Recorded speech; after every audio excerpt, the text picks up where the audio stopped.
For this video today, I'm going to attempt to debunk the sarcastic skeptics' debunking of the existence of Jesus. Now, the sarcastic skeptic doesn't, according to this video anyway, doesn't even appear to believe that Jesus existed at all. So I'll just let him talk, and I'll try to stop and explain why I believe he's wrong or right, if he's right about anything, as I go on. All right, time to tackle the myth of Jesus with the same academic rigor, ruthless irreverence, and sharp sarcasm. We're diving into why Jesus, the supposed savior of humanity, is likely no more real than Zeus or the Tooth Fairy. So you heard that for yourself. He believes that Jesus is likely no more real than Zeus or the Tooth Fairy. Now, to me, that seems like a pretty stupid thing to say. But we'll just carry on anyway. You've got to give him a chance to explain why that is the case. This will blend cutting-edge scholarship with outrageous mockery to leave no stone unturned or unthrown. Let's go. Jesus Christ, the Messiah who never showed up. Jesus Christ, miracle worker, divine son, and the world's longest-running imaginary friend. He's the central figure of Christianity, supposedly born of a virgin, executed by the Romans, and resurrected 3 days later. But here's the kicker. There's a growing mountain of evidence, and lack thereof, that suggests he never existed. That's right. The guy who walked on water, turned water into wine, and founded the largest religion on earth may have been about as real as Santa Claus. And obviously you heard that as well. According to the sarcastic skeptic, Jesus is about as real as Santa Claus, or at least maybe about as real as Santa Claus. So let's just carry on listening. Let's break it down with facts, logic, and a healthy dose of what the actual fuck. The scholars. Turning Jesus into fiction. First, let's bring out the heavy hitters in historical Jesus studies. One of the leading proponents of the mythicist position is Dr. Richard Carrier, who argues in On the Historicity of Jesus that Jesus likely began as a celestial figure in early Christian theology, basically a divine mascot for apocalyptic cults. Carrier points out that the earliest references to Jesus, including Paul's letters, describe him in vague spiritual terms, not as an actual dude walking around Galilee. Then we have Dr. Robert Price, another mythicist, who compares Jesus to mythical figures like Osiris, Mithras, and Dionysus. Price notes that Jesus' story conveniently mirrors ancient pagan myths. Virgin birth? Check. Death and resurrection? Check. Wine parties? Big check. It's like the Gospels plagiarized the syllabus from Myth-Making 101. Even mainstream scholars like Bart Ehrman, who argues for a historical Jesus, admit that much of what we know about him is pure invention. So according to the sarcastic skeptic, most of what we know about Jesus is pure invention. And I think they could say that about any historical figure anyway, that much of what we know about them is pure invention. I mean, it's obviously very hard to go back 2,000 years in time and get definitive answers on almost anybody. I mean, you can see what they've written and you can see what they were saying sometimes, but it's very hard to actually confirm anything of what they wrote or what they were saying. But we'll just carry on letting him talk anyway. Oh, he also says that Jesus is no different to pagan gods that come before him, and we'll go into that later because he mentions that again later in the video, I think. So we'll just carry on listening to him for now. Ehrman says the Gospels are riddled with contradictions and written decades after Jesus' supposed death by people who never met him. In other words, they're about as reliable as your drunk uncle's bar stories about that one time I met Elvis. The deafening silence of contemporary sources. Here's the first red flag. If Jesus existed, why didn't anyone bother to write about him during his lifetime? The Romans were meticulous record keepers, documenting everything from tax receipts to petty crimes. Yet there's not a single contemporary mention of Jesus. Not one. The most significant figure in history, and no one thought to jot down, some guy fed 5,000 people with a fish sandwich today. Weird, right? Not actually that weird at all, considering he wasn't even anywhere near Rome when he actually did feed the 5,000 with the fish sandwich, as the sarcastic skeptic puts it. So that's not actually that weird for a start off. And as for contemporary mentions of Jesus, I think he goes into this a little bit more later, but there is plenty of contemporary mentions of Jesus, but I'll answer these as the video goes on. Apologists will trot out names like Josephus, Tacitus, and Pliny the Younger, claiming these historians prove Jesus existed. But let's take a closer look. Josephus. The Testimonium Flavianum, a passage in Josephus's Antiquities of the Jews, mentions Jesus, but most scholars agree it's been tampered with by later Christian scribes. The passage sticks out like a sore thumb, using language Josephus never would have written. So now he's going with a general consensus now, despite going against the general consensus of most historians who do believe that Jesus did actually exist.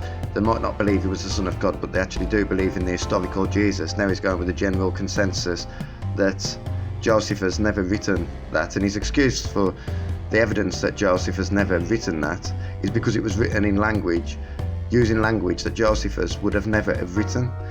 But it would be nice to see an example of this language that Josephus has never written, would have never written. I wonder if he's even seen it himself, or is he just going with what he perceives to be a general consensus now, despite going against general consensuses when these general consensuses actually claim that Jesus did exist as an historical figure and he was crucified by the Romans. But we'll let him go on. If Josephus is your smoking gun, you might as well be shooting blanks. Even if parts of it are authentic, Josephus wasn't born until after Jesus' alleged death, so it's hearsay at best. Tacitus. In Annals, written 80 years after Jesus' death, Tacitus mentions Christus being executed by Pontius Pilate. But again, this is secondhand information, likely based on what Christians were saying at the time.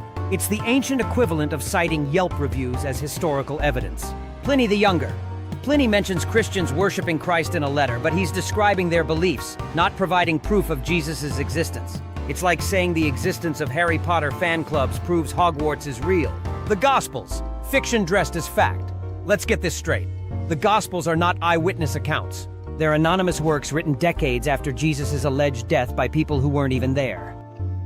Again, he's going for general consensus that the Gospels was written decades after Jesus' death. But let's just, how do they work out when these Gospels was written?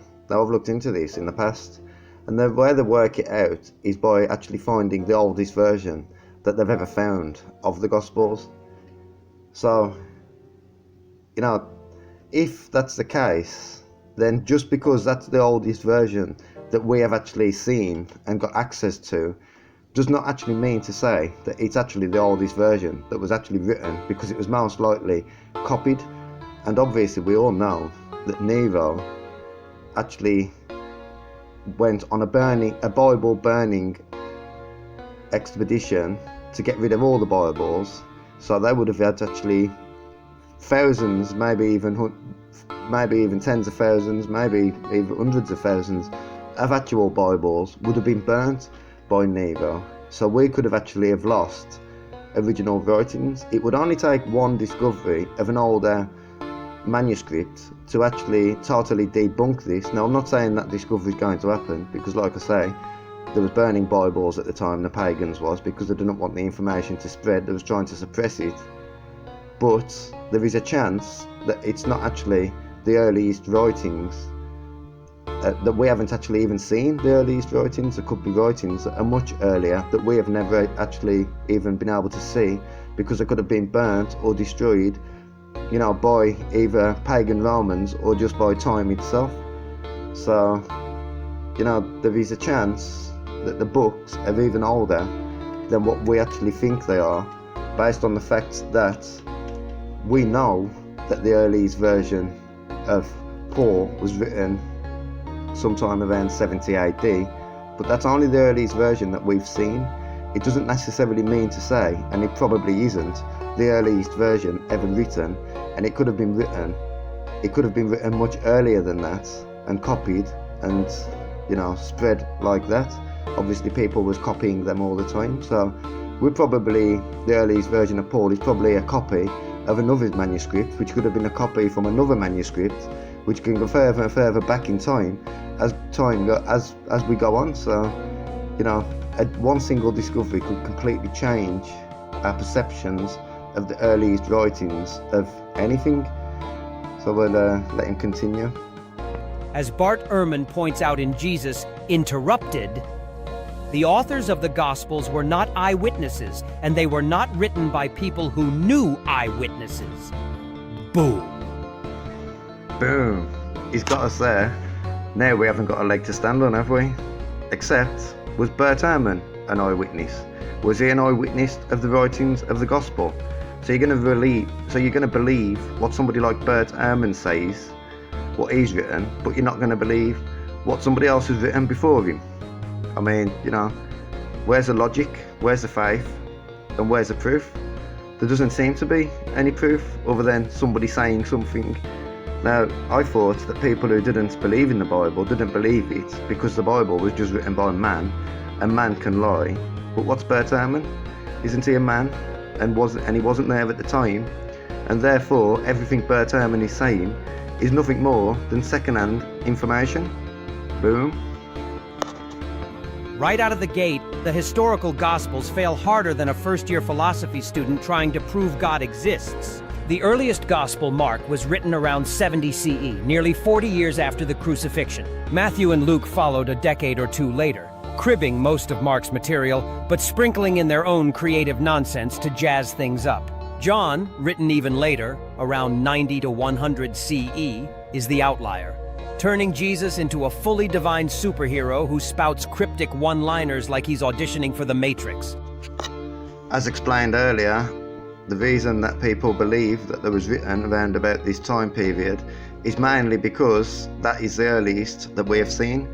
It doesn't necessarily mean it was the earliest that was written, and it probably wasn't the earliest that was written. And like I've said previously, when Bible burning was going on in the way it was going on, obviously they destroyed a lot of Bibles, and they could have destroyed older writings that we haven't even ever seen, that could have been written even closer to the time period than what we believe to be at the moment.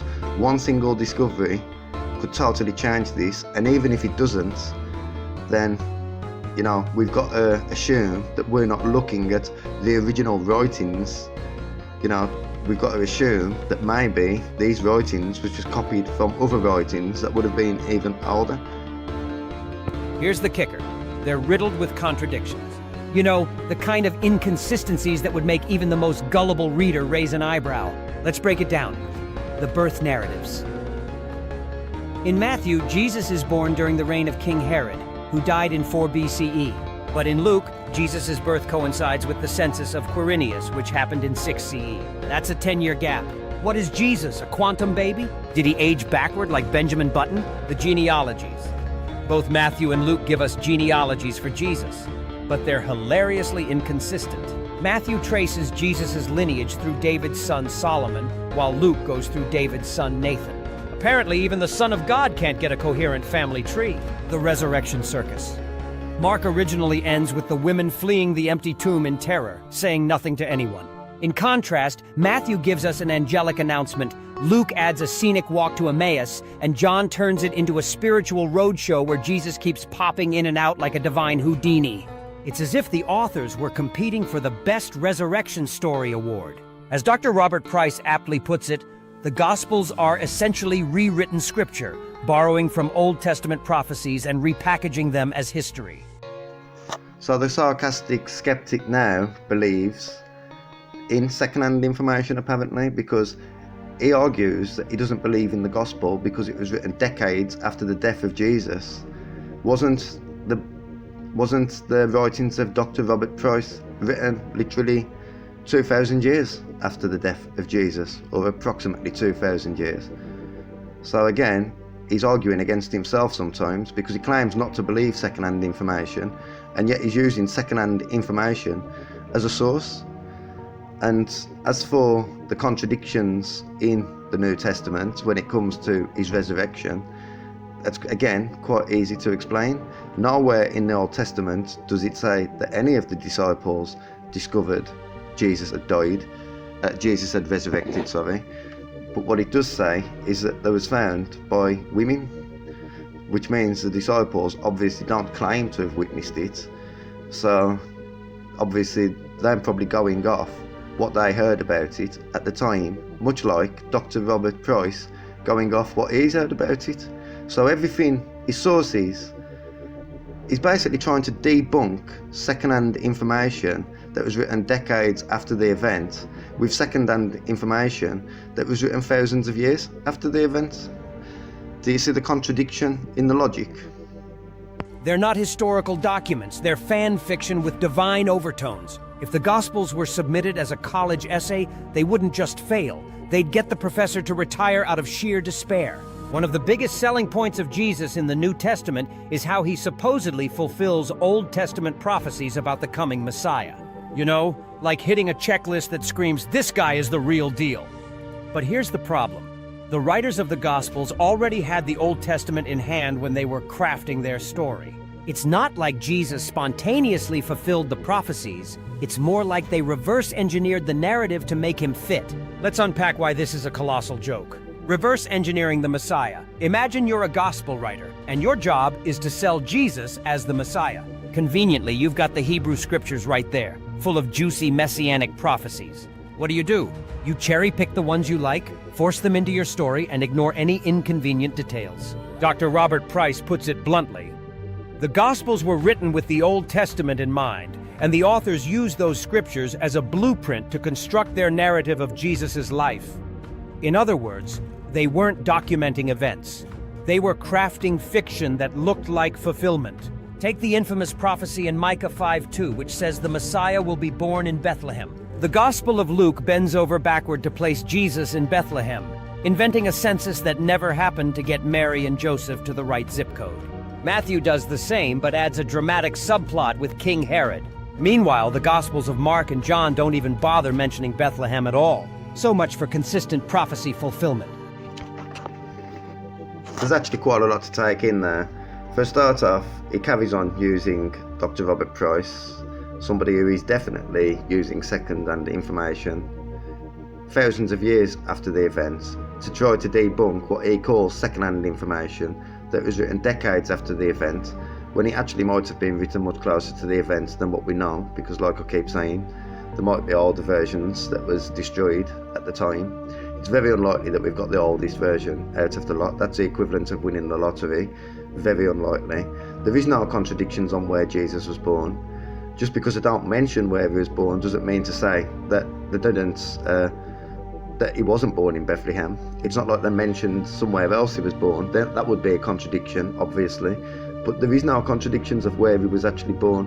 And these are just eyewitness events anyway.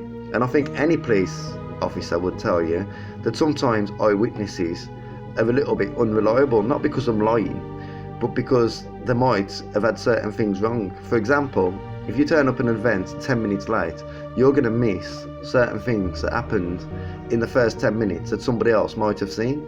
That wouldn't make it a contradiction, would it? That would just make it that you didn't know, and that's why it wasn't mentioned, and it's as simple as that. But the argument is, again, and the argument technique is, I should say, is that he goes with the general consensus when it suits him, but when it doesn't suit him, he decides not to go with the general consensus. He's just going to read some obscure book by somebody called Dr. Robert Price, and he's going to take that as gospel. So if you're going to take a book as gospel that's written thousands of years after the event, then why are people so stupid for taking a book as gospel that was written merely decades after the event, maybe even earlier? Prophecies that aren't prophecies. A lot of the so-called messianic prophecies in the Old Testament aren't even about a Messiah. They're about entirely different things, and the gospel writers just hijacked them. Isaiah 7:14, "Behold, a virgin shall conceive and bear a son." Sounds impressive, right? Except the Hebrew word alma doesn't mean virgin. It just means young woman. And in context, this wasn't a prediction about Jesus. It was a prophecy for King Ahaz about a child born in his time. Matthew took this out of context, slapped it on Jesus' birth story, and called it a day. Psalm 22. The Gospels love quoting this psalm during Jesus' crucifixion, especially the line, my God, why have you forsaken me?" But Psalm 22 is not a prophecy. It's a lamentation, a poetic cry of anguish from someone who feels abandoned by God. The gospel writers cherry-picked lines to make it sound like Jesus was reenacting the psalm on the cross. Zechariah 9:9. "Your king comes to you, riding on a donkey, The Gospel of Matthew gets so excited about this one that it screws it up entirely, having Jesus ride both a donkey and a colt at the same time. That's not prophecy fulfillment, that's animal abuse and bad continuity. A colt can mean a donkey or a horse. It's a male donkey or horse that is uncastrated under the age of 4 years old. So it's not, as he claims, bad continuality. It is actually just a different word to describe the same thing. So, with minimal research, you can find out that this isn't a contradiction. And maybe the word colt was used to describe donkeys more often than what it is back then, them days, and what it is now. But I've been on a donkey website just looking at it, and the donkeys are described as colts. Prophecies that Jesus doesn't even fulfill. Here's where it gets awkward. Jesus straight up fails to fulfill some key messianic prophecies. The Hebrew Bible describes the Messiah as a king who will bring peace and restore Israel. Let's see how Jesus stacks up. World peace. Isaiah 2:4 says the Messiah will beat their swords into plowshares and end all wars. Last time I checked, the world's been on a continuous warbender since Jesus' time. So unless Jesus is coming back with a universal disarmament plan, he flunked this one hard. Rebuilding the temple. Ezekiel 37:26-28 says the Messiah will build a new temple. Jesus didn't even try. Instead, the Romans destroyed the existing temple in 70 CE, and it's been rubble ever since. Way to go, Messiah. Restoring Israel. Jeremiah 23:5-6 says the Messiah will reign as a king from David's line and restore Israel to glory. Jesus? He got crucified by the Romans. Not exactly the triumphant king anyone was expecting. When Jesus said he was going to restore the temple, a temple in the Bible is sometimes a word used to describe a body, a human body, so that's not a contradiction. That's the language that the Bible was using at the time. And as for his unfulfilled prophecies, the book of Revelation clearly tells you that the prophecies will come true after the revelation. So Jesus never said he was going to do that then. There was no time period given of when that was going to happen, like there's no time period of when the revelation's going to happen. So again, he's just choosing what he wants to see and using it like that without doing any research or without really understanding some basic fundamentals of what he's actually written down. Now, I'm not a biblical expert either. I'm not a biblical scholar. I don't claim to be. I don't know enough about it to say that I am. I wasn't really that interested in the Bible until maybe 10 years ago. And, so I don't claim to be an expert on the Bible and what was written in the Bible. But it's clear that a temple is sometimes describing the body, and the restoration of Israel and world peace will be brought in after the revelation, and it's pretty clear about that just by reading the book of Revelation. So again, no contradiction whatsoever. Retrofitting Jesus for the job. The real magic trick here isn't Jesus fulfilling prophecies. It's the gospel writers inventing scenarios to make it look like he did. The birth in Bethlehem? Invented. The virgin birth? Misinterpreted. The triumphant entry into Jerusalem on a donkey? Scripted for dramatic effect. Dr. Richard Carrier sums it up best. The Gospels are riddled with stories fabricated specifically to align Jesus' life with Old Testament prophecies. They are literary constructs, not historical accounts. It's like writing a movie script about a superhero, then claiming they're real because they fit the tropes you wrote into the story. If Marvel can do it with Iron Man, why not the early Christians with Jesus? So again, Sarcastic Skeptic is using second-hand information that was written thousands of years after the event to debunk what he claims to be second-hand information that was written decades after the event. So what's the difference? And as for Jesus being a pagan, just another pagan god, we'll just listen to a few other things that he says, and I'll try to respond to that after this. Jesus, a convenient copy-paste of pagan myths. If you think Jesus' story sounds unique, think again. His entire narrative is a theological remix of earlier pagan myths. Let's take a closer look at the parallels. Mithras, born of a virgin on December 25th, had 12 followers, performed miracles, and ascended to heaven. Sound familiar? Mithras even had a sacred meal involving bread and wine. Christianity didn't invent Jesus. It just gave Mithras a rebrand and slapped Yahweh's logo on it. Osiris, the Egyptian god who died and resurrected as part of a divine cycle.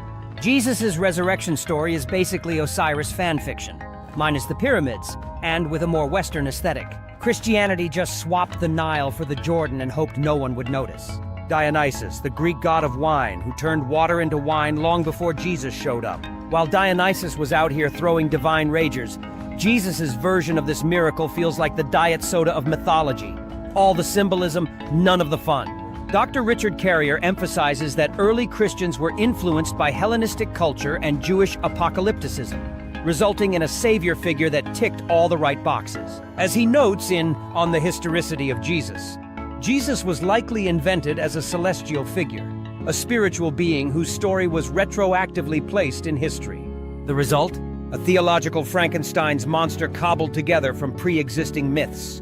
If you still think Jesus is unique, I've got some beachfront property in Atlantis to sell you. So, according to the sarcastic skeptics' second-hand sources that was written thousands of years after the event, Jesus is nothing more than a pagan god, well, based on pagan gods at least, and, you know, the evidence is apparently overwhelming, like miracles and being born on the 25th of December, except Jesus wasn't born on the 25th of December. I've been looking on the internet and I'm not 100% sure, but I can't actually find an example of a miracle that Mithras or any of these actually performed. So I'd like, if you can, obviously have a look yourself, and if you can then send them to me, and you know, let's have a listen to what the miracles was that these Egyptian gods apparently performed. And you know, like I say, in this world, who are the gods? Who are the pagan gods? The pagan gods, according to a lot of Christians at least, are actually the fallen angels. So the fallen angels might have had some inkling of what was going to happen, if you believe that they did perform miracles. Anyway, they might have had some sort of inkling of what was going to happen, some sort of idea of what was coming up, and tried to, you know, copy it before it's happening, to try to debunk or to try to undermine that. I mean, that's just an explanation that I've just come out with at the top of my head. I'm not saying that is the case, but it's definitely a plausible explanation if you do believe in the pagan gods being fallen angels.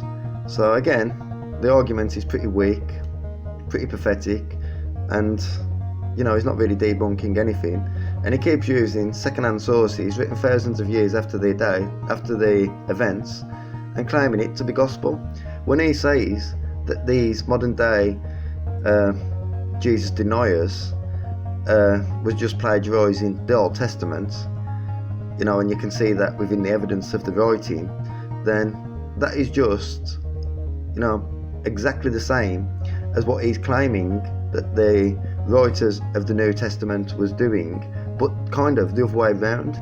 Instead of trying to prove that Jesus is the Messiah with that information, with this information, these people are trying to prove he's not the Messiah. So it is the exact opposite sort of thing. Well, it's the same thing, but the opposite belief that is being, you know, spoken here by these people. So anybody can say that somebody's making something up in a book. I can say that about every single source that he has given so far, and anybody can say that things are second-hand information because, you know, it happened after the event.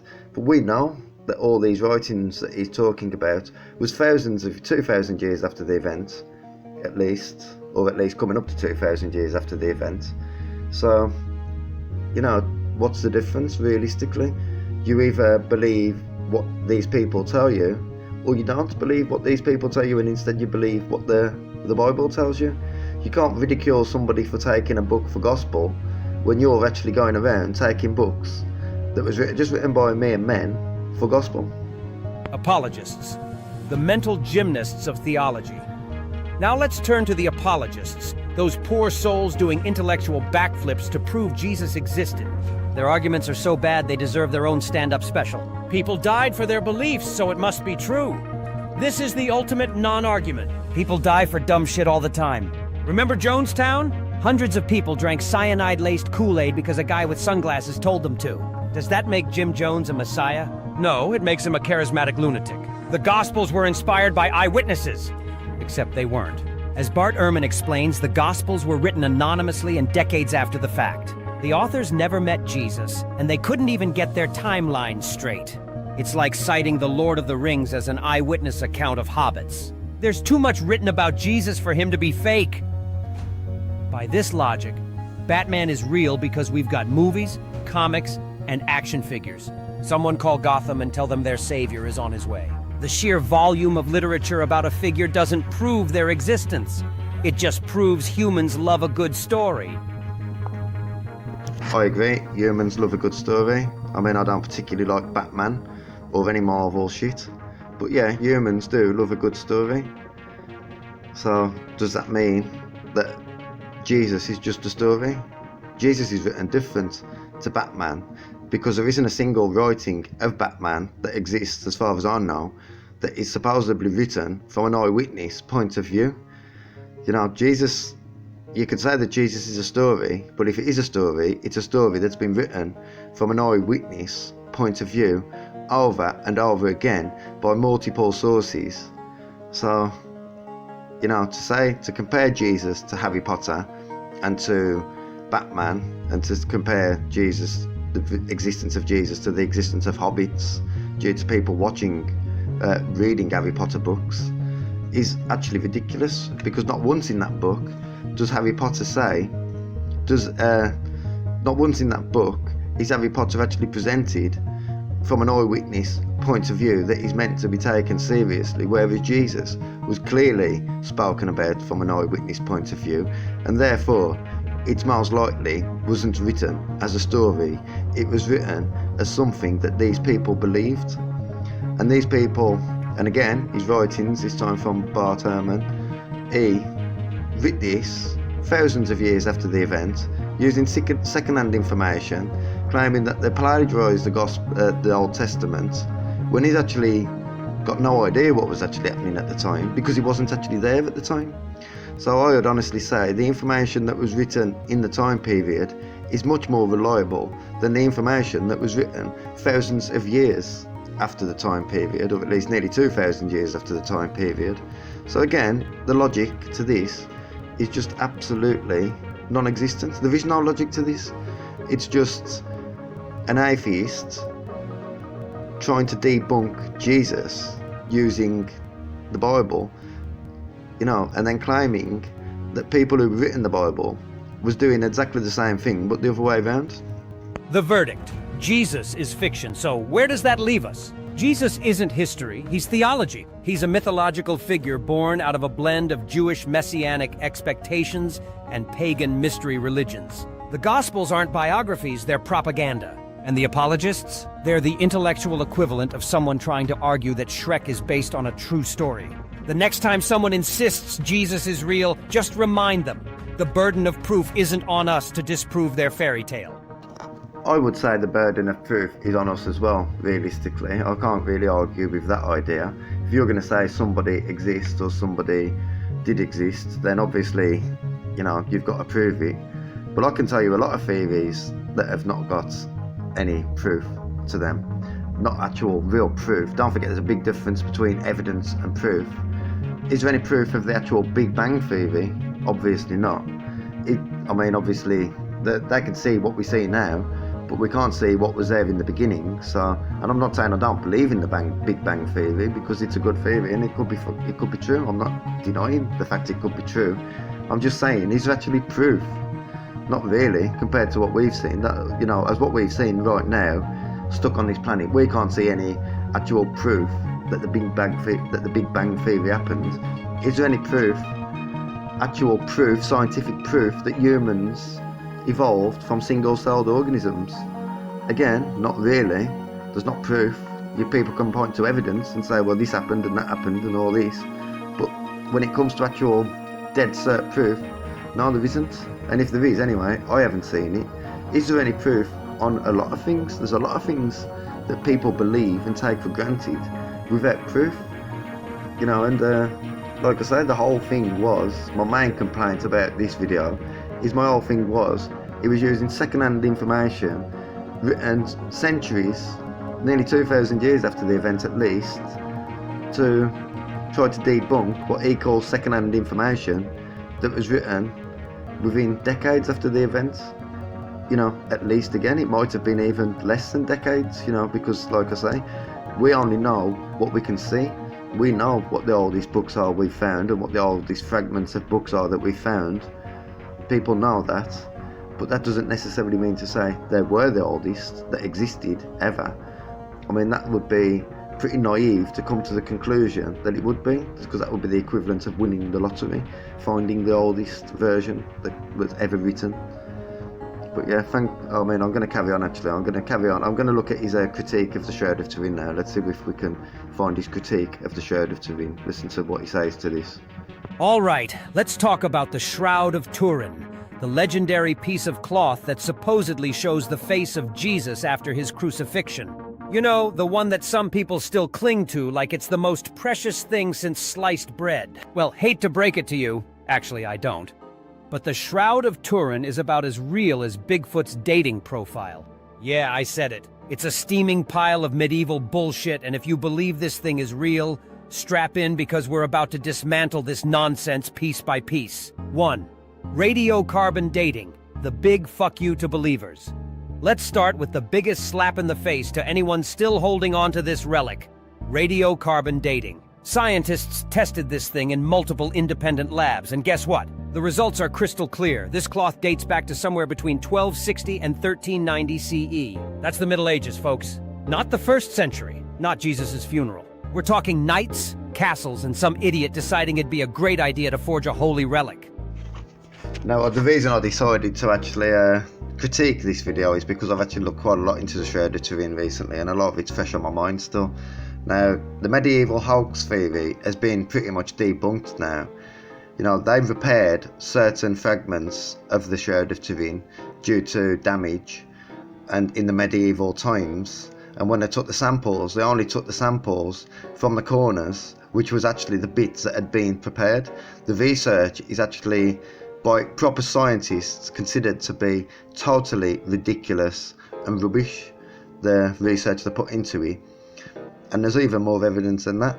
The Shroud of Turin contains pollen from a plant that was only existed in Israel and is now extinct and went extinct in the 1st century.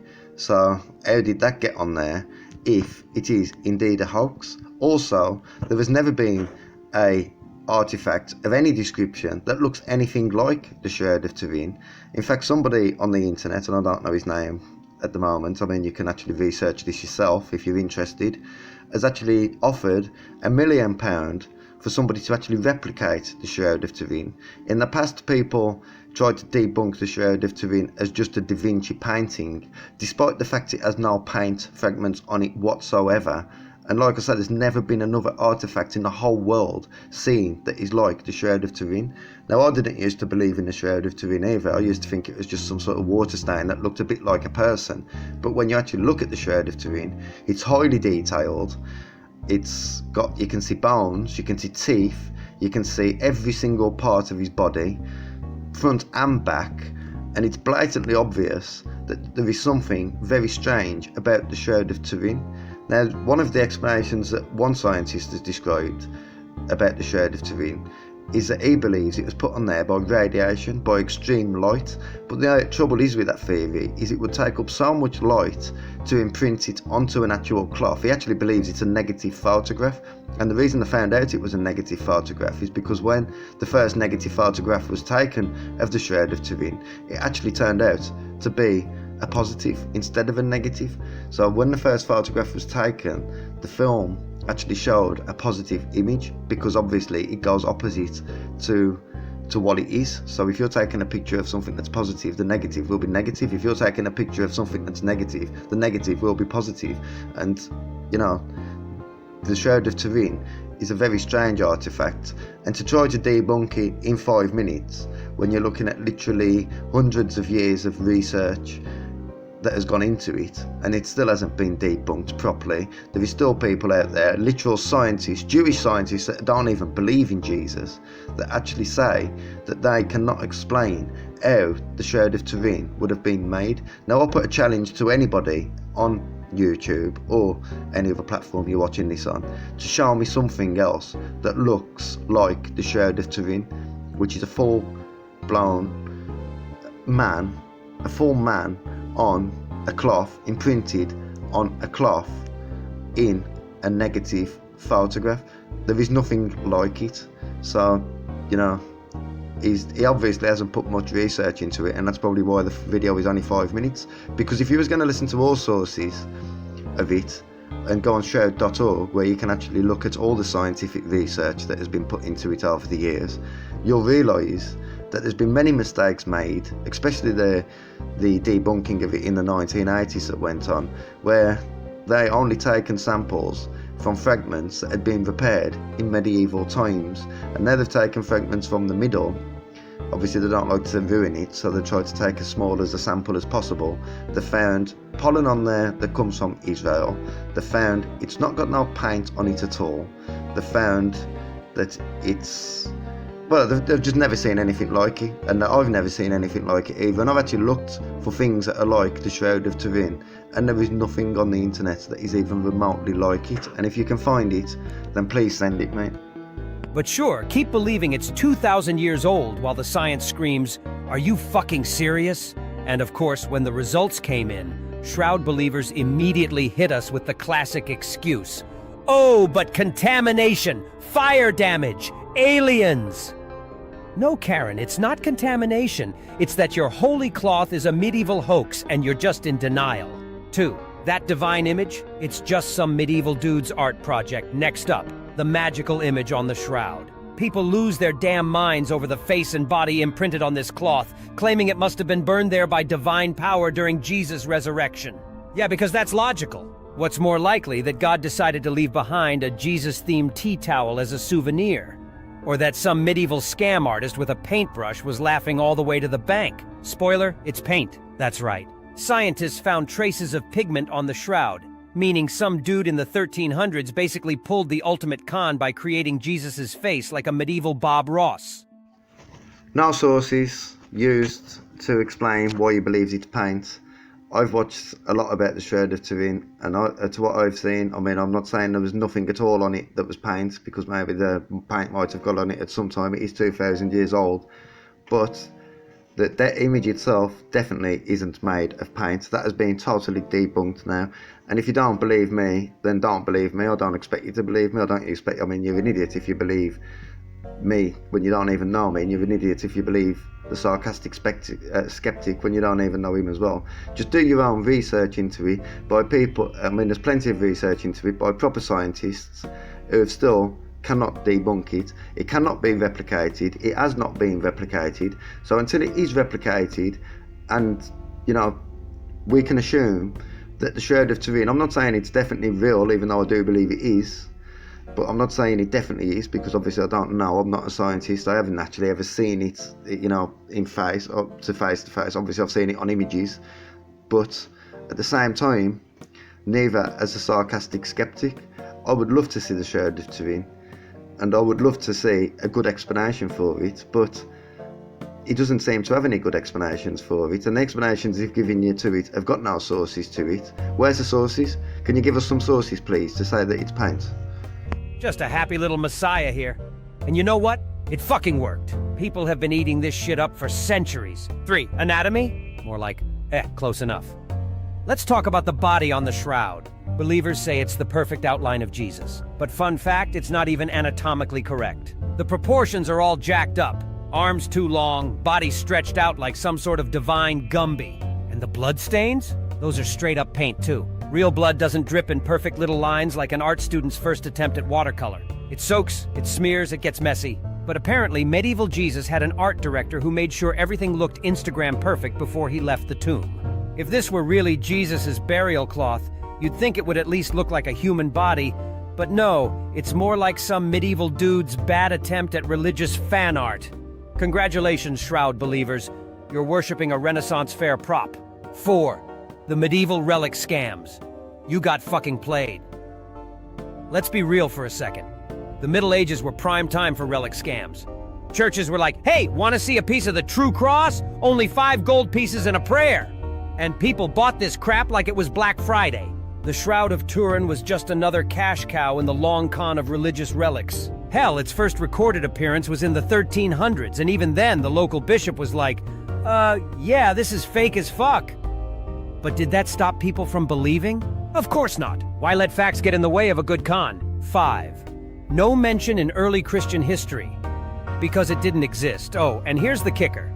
If this cloth actually wrapped Jesus' body, you'd think the early Christians, who were obsessed with keeping anything tied to Jesus, might have mentioned it once or twice. But nope, no mention of this magical linen until, surprise, surprise, the Middle Ages, when making fake relics was the equivalent of launching a startup. Early Christians were all over anything they could get their hands on related to Jesus, but somehow they missed the cloth that supposedly had his face miraculously imprinted on it? Yeah, sure. 6. The Holy Shroud. More like a holy scam. So, what do we have here? A piece of cloth carbon dated to the Middle Ages, with an image that was clearly painted on by some medieval hustler who knew how to make a quick buck. It's not a holy relic.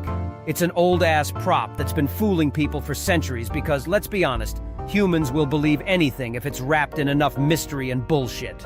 And here's the real kicker. Believing in the Shroud of Turin is basically the same as believing in Santa Claus. There's zero hard evidence, but damn if people don't love a good story.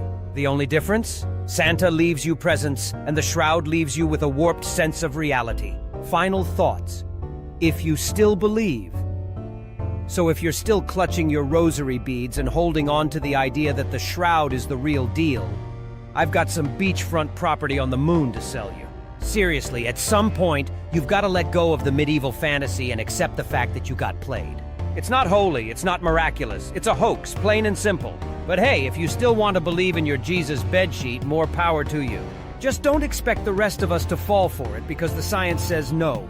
And if you're still saying yes, well, bless your heart. Thank you for your blessing, because I still believe in it. And this video is really bad. One of the worst I've actually seen, because not one single source does he give you, not one single source of a debunker, not one single source of a believer. So he's just basically expects you to just believe him, like he's just right. Now I don't know the sarcastic skeptic personally, obviously, I don't know anything about him, but I would like to venture a quick guess that he doesn't know anything about anything, especially when it comes to religion. Now obviously people back then thought it was fake, or at least some people back then did say that they believed it was fake. That is a fact, in all fairness, but people back then wasn't privy to the technology that we've got now. Like I say, if you're going to claim that the Shroud of Turin is fake, then you also have to explain how pollen taken from the Shroud of Turin from an extinct plant in Israel that went extinct in the 1st century, around the time of Jesus, or maybe just after, ended up on there. It doesn't actually seem plausible that that could have happened. And like I said last time, show me another artifact that looks anything like the Shroud of Turin. I used to believe it was an absolute hoax as well. I used to think it was just some sort of water stain that looked a little bit like a person. But the more I looked at it, the more it started to seem like this isn't a artifact that was made by a person, because there's nothing else at all like it. And if that was the case, then surely we'd be able to replicate it now in the 21st century, I would have thought. As for his arms being stretched and longer, I've never actually even heard that theory. I'm not saying it's not true, but I haven't heard it, and I've listened to quite a lot of people talk about it. But he had just been crucified, his arms would have been stretched, his joints would have probably all been dislocated and stuff as well. So, you know, the fact that he was stuck on a cross, stretched out, could easily explain the fact that his arms appear to be stretched. You know, so, you know, I want to see sources. Can the sarcastic skeptic make another video with sources from both sides, believers and non-believers, explaining why the Shroud of Turin is nothing more than a medieval hoax? I'd really like to see it. But that's it for now anyway.